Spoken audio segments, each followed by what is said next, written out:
दोस्तों, यह एक सत्य और आंखी देखी घटना है।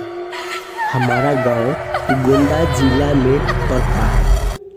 यह उस समय की बात है जब गांव में 18 से 19 साल के लड़कों का शादी हो जाया करते था। उसमें से एक मेरा मित्र रामाकांत भी है। उसकी शादी 3 साल पहले हो चुकी थी और अब उसका गौना भी आ गया था। उसकी बीवी बहुत ही निडर थी। इसको निडर मैं इसलिए बताता हूँ कि उसकी निडरता एक दिन बहुत भारी पड़ गई थी। 3-4 साल पहले तक गांव की अधिकतर औरतें सुबह सुबह बाहर जाया करती थी, वो भी जब गांव के पुरुष लोग सो रहे हो तब। कुछ दिन बीत गया तो अब रामाकांत को एक सुंदर सी बेटी हुई। बेटी अभी 8 महीने की थी।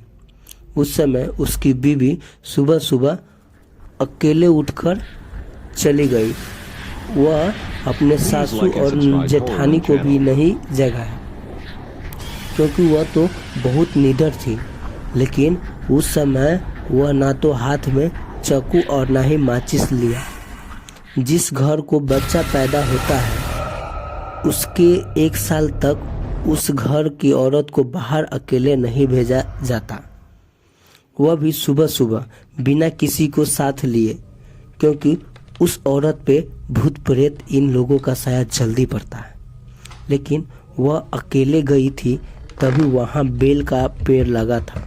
उस पर एक चुड़ैल घूम रही थी जो इसके साथ नहीं आना चाहती थी, लेकिन फिर भी वह आ गई।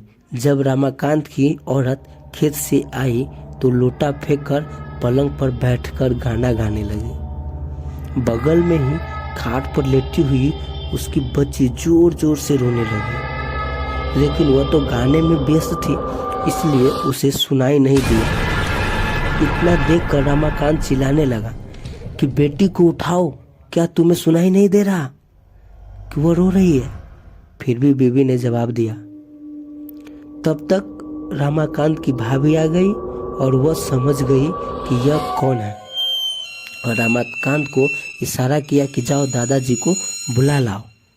इतना सुनते ही रामाकांत समझ गया कि मेरी बीवी के ऊपर कोई चुड़ैल का साया है। तभी भाभी ने दादाजी का नाम लिया। तब तो रामाकांत पलंग पर बैठकर दादागिरी झाड़ने लगा और बोला कि तुम कौन हो, यहाँ पर क्यों आई हो, क्या तुम मुझसे शादी करना चाहती हो?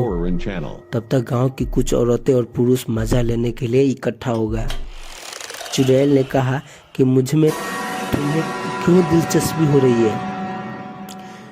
क्यों मुझसे शादी करने के लिए अतुल हो? तो रामाकांत झट से बोला कि मैं कुछ काम धंधा तो करता नहीं, लेकिन अगर तुम साथ रहोगी तो धन दौलत लाती रहोगी। चुड़ैल ने हंसकर बोला, ऐसा कुछ नहीं होता है। हमारे में भी कोई ना कोई मुखिया जरूर आता है जो धन दौलत की रखवाली करता है। तुम चाहो तो हमारी दुनिया में चलो, तब मैं तुम्हें सब कुछ दूंगी, पर अभी नहीं, क्योंकि तुम जीवित हो। रामाकांत समझ गया कि अब मेरे साथ कुछ नहीं आने वाला, तो उसने बोला कि ब्राह्मण परिवार में आते हुए तुम्हें डर नहीं लगा? और नीचे बैठे हुए सब लोग मजे ले रहे थे। तब दादाजी भी आ गए और बोला कि यहाँ से सब लोग हट जाओ और अपने अपने घर जाओ। इतने में रामाकांत की बीवी भी पलंग से नीचे उतरकर सिर पर पल्लू डाल लिया और चुड़ैल भी चली गई। तब रामाकांत मन बड़े बरहान लगे।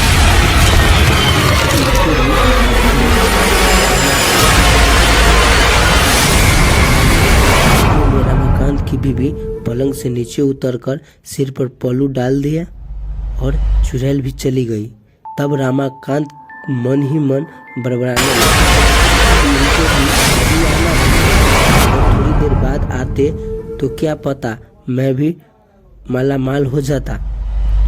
बेचारा रामाकांत बहुत दुखी हो गया।